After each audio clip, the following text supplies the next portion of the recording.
Hello and welcome to another episode of the Slide 3 Any Percent tutorial series. In this video I'm going through the gadget / coin route in the Any Percent category.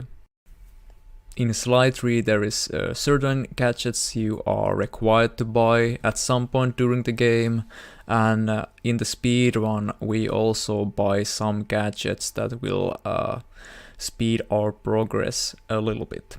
So let's start things off with the gadgets we are required to buy.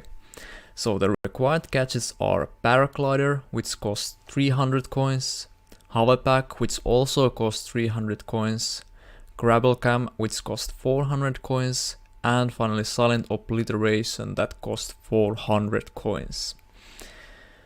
On top of those gadgets, in the speedrun we buy a couple of gadgets that will make us go faster. There's also a couple of gadgets I'm not going to list because they simply cost too much compared to time save they will provide. So the gadgets that we can buy are Push Attack, Adrenaline Burst, Feral Pounce, and Rocket Boots. Those 4 gadgets. But in most cases we cannot buy all 4 of them. Usually it's just 3 out of those 4. And how the gadget route is built is that we choose either between Push Attack route or Adrenaline Burst route, and you probably can tell by those names that we buy either one of those two gadgets, and then finally before episode 6 we are going to buy Feral Pounce and Rocket Boots. But the choose we can make is between Push Attack and Adrenaline Burst.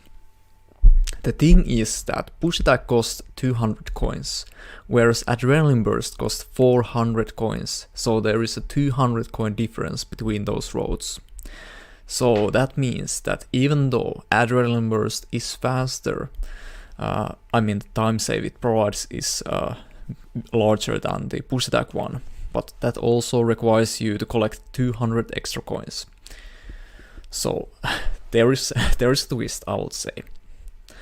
But in general there are 2 roads you can choose. You can either go with Push Attack road, which doesn't require that many coins but also loses some time to AB road, or then you can do the Adrenaline Burst road, which requires you to collect some extra coins but also gets you keep going faster. There is also a very rare occurrence where you can buy both Adrenaline Burst and Push Attack within the first 2 episodes. That is very rare since it is so many extra coins, but if you are really rich after episode 1, there is a slight chance you can buy both of those gadgets. There is so-called partial AB plus PA road, where in AB road you can buy Push Attack after Battle on the High Seas. If you get good coin rolls in Battle on the High Seas, which I will talk about later. But I'm not going to talk about that too much, the AB PA road, since that's very rare going to happen. But that's the roads, Push Attack road and AB road. So let's go with the buy locations. When are we going to buy gadgets? First let's talk about the AB road or ABPA road, if you want to think about that as well. We are going to have 5 different buy locations, 5 different ThiefNet visits optimally. The first one happens at Tarball after Into the Depths.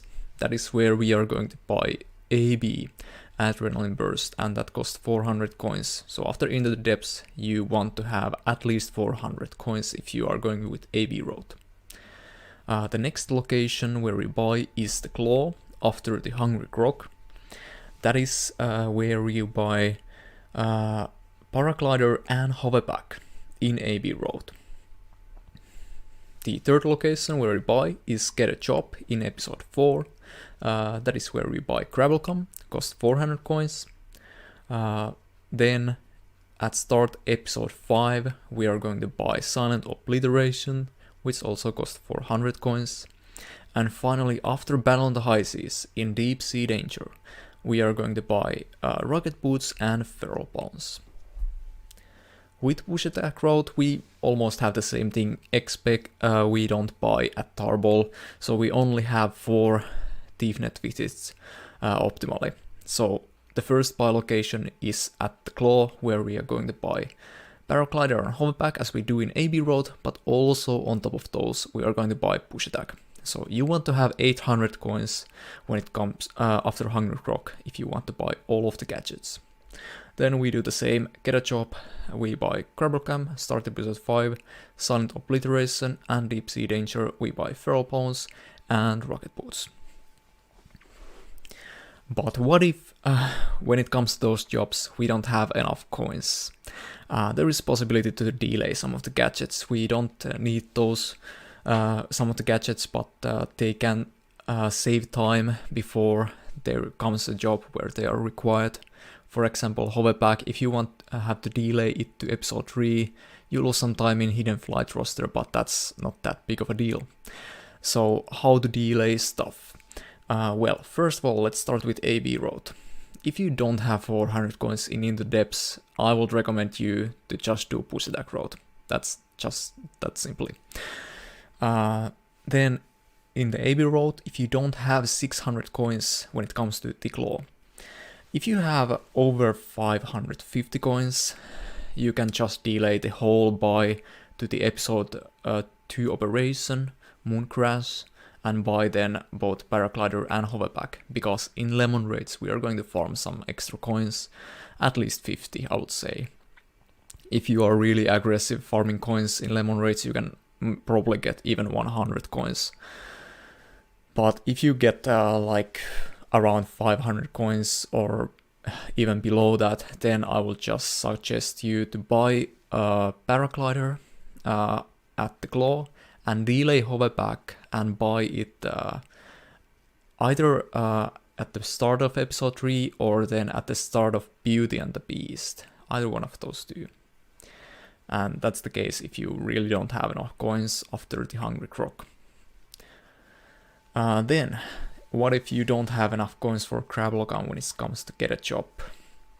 Well, if that's the case, you just need to go to get a job, and then after the job you have to farm coins as Sly, which is really slow, so I really hope you don't end up in a situation like that. In the best case scenario, you already have 400 coins after episode 3, and if that's not the case, you want to look for loot in both the King of Fire, you know, the prelude job before the actual episode 4, and also during tier 4 reunion when getting to the job trigger, look for guards as Murray to loot those. So you can buy the gadget at the right time. Then start episode 5, what if you don't have 400 coins for Silent Obliteration? Well, that's gonna suck as well, but you just want to enter the job. Deal with the second lieutenant a little bit different, you have to drop a bolt on the guards to do that optimally, and look for loads once again. Try and get that 400 for the next job. Or you can also, if that's the case, you want to buy it at the beginning of X marks the spot. There's a loot opportunity in Jolly Boat as well. Once you exit the safe house as Murray, you can look for the guards for loots. Then finally the final one, Deep Sea Danger. What if you don't have 1600 coins for both Feral Bones and Rocket Boots? Well, there is a chance you can still get some coins via breaking chests in the open ocean. If you, for example, have like 1550, then just look for chests when you're on your way to Deep Sea Danger and buy when it comes to operation. But if you got really bad coin roll in Battle on the High Seas, or you just were a little so low on coins, that's when you have to decide whether you drop Feral Bones or Rocket Boots, and then go to Gauntlet without one of those gadgets. Okay, let's get to the next part. How do we get coins then? Well, compared to slide 2 and maybe slide 4 as well, we don't have treasures in slide 3, which makes things a little bit more interesting. In slide 2, the gadget roads and coin farming is pretty much based on treasures, plus some individual coin farming sessions. But in slide 3, since we don't have any treasures, the main source of coins are loots from cards. And because those are random, that will generate a big RNG factor throughout the run. But in general, we just want to loot as many cards as possible, and the rule is that the flashlight cards give better loots than rooftop cards. So for example, in episode 1, if you see a rooftop card with loot and a flashlight card with loot, you want to go for the flashlight card, because the possibility for better loot is so much higher. Same applies to every episode, every card. Flashlight card is always more worth looting. The other way to get coins throughout the run is obviously breaking stuff with your slice cane, Murray's fist, Bentley's wheelchair, the basic. There are certain spots in the run where it's really optimal to break stuff because of like auto scrollers and stuff where you can't lose any time, so you can spend some time breaking stuff. For example, Cooper Hunger Defense is really good example of this, where you have to wait until the trap gets ready again, and throughout that time window you are able to just break stuff and farm coins. Same with Vampiric Demise. That's completely auto-scroller, so you can just farm coins throughout like 2 minutes of gameplay. There are certain spots where you just are going to walk past or run past, to be more precise, and that's when you want to swing your cane and maybe snatch some extra coins. Those kind of spots are scattered around the run. For example, episode 1, there are a couple of spots, for example, getting out of the first coffee shop in Get a Job, you can break 1 flower pens and maybe snatch a coin or 2. Spots like that, there are throughout the run. If you watch other runners, you can start spotting those kind of little things. Runners usually don't mention, they just do that unconsciously, breaking stuff, maybe getting a coin or 2. You might think, okay, do I get that 1 coin, does it matter? But in the end, it actually does matter, because those kind of spots, there are so many of them. And if you get like 1598 coins after Battle High Seas, that's where those 1 coiners start to matter.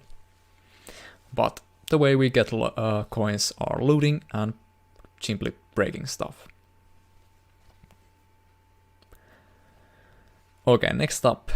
I'm not going through every single job to see where are every single possibility to get loots. I'm just going through some of the most important ones. First of all, Octavio Snap. This is a big job for coins and really much determines whether you can go for AB road or push attack road. This job is a complete auto-scroller, so that means that you don't lose that much time looting cards, because Octavio is walking around the map, and during that time you can break stuff, loot cards, and won't really lose any time. I need to mention that every time you loot a card, there is the animation and some sort of cooldown for a bit over 2 seconds, where you can see that Sly grabs the loot and the game kind of freezes for a slight time. So that makes every loot actually loses like 2 seconds. But in Octavio Snap that's just fine, because if you loot anywhere else in the job, that usually loses around 10 seconds. So Octavio Snap looting there makes it much faster.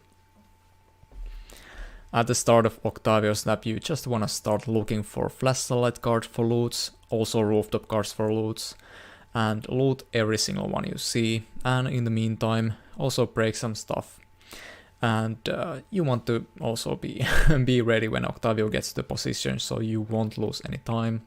But in general, looting here doesn't lose really time at all. So loot as many guards as you can, and try to also spawn some guards using GSM. So try to move your camera in a way that it covers some areas and makes it possible for guards to spawn. And then once guard spawns, check those guards if they have loot or not. You can also use your binoculum to see if guards in the distance have loot, because that loading sparkle doesn't generate if you're too far away, but if you zoom in with your binoculum, you can actually see if the guard has loot or not, and that makes it easier for you to plan your next move when it comes to looting. Next, somewhat big job is in the depths right after Octavio snap, very conveniently. This also has some parts for auto-scrollers where you just need to wait a certain amount of time before you can proceed the job. So during that time you can farm some coins.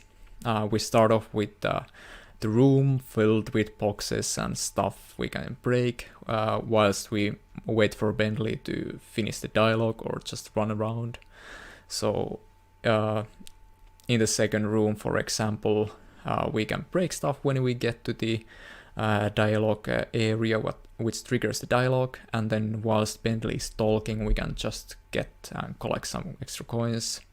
And then obviously at the end of the job there is the part where we smack some birds for a minute, and that way we can get some good amount of coins. Next job I want to mention is Lemon Raids, the bar fight. That's where we kill a lot of guards, break some stuff as well, so during that time you might also want to keep an eye for coins as well. And you can either go really aggressive with coins or then just don't really care about it and just focus on the guards. It's up to you, and based on your current coin count you can also change your approach. So for example, if you have been really good on coins, you don't really need to think about the coins that much. But for example, if you didn't have 600 or 800 before the claw, then you probably are delaying some of the gadgets and you want to try to get some coins. So for example, in Murray part, when you're moving around, if you got some coins on your way, try to catch those. Next big one is Cooper Hangar defense, and especially this first phase where we fight the mugshot with the trap. Every time we trigger the trap, there is 15 seconds we have to wait until we can press the button again. And during that time there is a good time window to break stuff and smack some guards to get some good coins. And you can get up to 90 coins during this fight, so that's pretty good. That's basically one extra loot for your loot route. So really this is a good job to get coins, so pay attention what to do here. I recommend watching one of my splits here. I get some good coins when I'm doing this part. You can also practice the coin routing in the MTC. You know, the MTC where you have to kill 30 guards before killing mugshot. That's a good place to practice the coin farming, to know what objects to break and so on. But in general, I'm gonna press button and then throw the gasoline tank at that corner, and after that a little bit it differs on which side there are guards. So I'm gonna break different kind of stuff, but my goal is to break everything that is breakable during that first phase, and then every extra guard I can kill and collect the coins I try to get. Next big one, which is actually a really big one, is Vampiric Demise. In this job we most likely are going to get over 200 coins, and the more the better. Because this is such an auto-scroller, we can farm a ton of coins killing the vampires.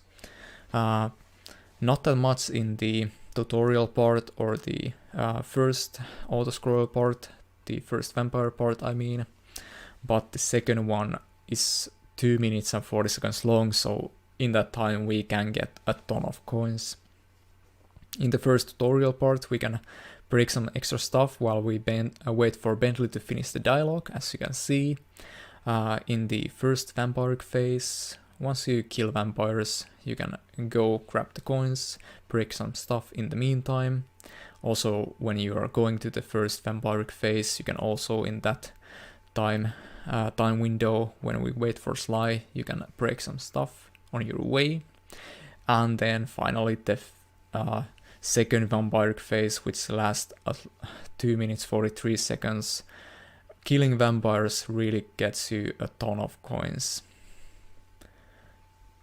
Just make sure the vampires are close enough to you. If you are shooting them really far away, the game doesn't always drop any coins for those vampires, so you might want to let those get closer to you before you shoot the rockets. After shooting them, just go and pick up the coins, and that's about it. After vampiric demise, there is Down the Line, which also is a very nice coin gathering job. Whilst driving the RC car, we are destroying a ton of stuff on our way, and those drop coins. And we can get a lot of coins in this job as well. And this is one of the jobs which has the one of the sequence breaks, if you can call it that way, the palace skip, you know. If you do the palace skip, you're not going to get that many coins, so you might want to consider as not doing palace skip if you're low on coins, but if you're good on coins, just go ahead, do the palace skip if you're comfortable with that. But this split is also one of those that gets you a really much coins. One last job I'm going to mention and go through a little bit more is Battle on the High Seas, the big one. In this job we are going to get a lot of coins because we're going to destroy ships, and after each fight we are going to get some coins for each one of the ships we have destroyed. And this is a lot of RNG. I'm just gonna put it that way. The first one you are going to destroy drops from 200 to 400 coins between that window, and already that tells you that there is a big chance of you getting either good coin roll or really bad coin roll. Then each other one you are going to fight in this job drop from 100 coins to 200 coins. And before this job you want to aim having about 350 coins minimum to have a good chance of getting the 1600. If you are lower than that, the chances get lower and lower. And obviously if you have 400 coins or higher, your chances of getting 1600 increases by a mile. But it's being calculated what it's like the average coin roll here, and by that factor we can calculate the odds as well. But in general you want to have like 350 coins before this job minimum to have a good chance of getting the 1600. But since this is really just RNG job, you can't really do anything with the coin roll. You are going to get what you're gonna get. Just try to stick with that 350 minimum. So for example, if you only have 300 coins or less than 300, you probably want the loot in X marks the spot. But if you already have like 400 before X marks the spot, you don't need to care about loots anymore. You should be good. Alright, I think that's going to be it for this video. I hope this covered all of the stuff regarding the coin route / the gadget route in Sly 3 any percent. Thank you for watching. If you got any questions, leave them to the comment section or DM me in Discord. I try to answer any of your questions regarding the coin route, since it can be complicated. So thanks for watching, and I will see you with the next one.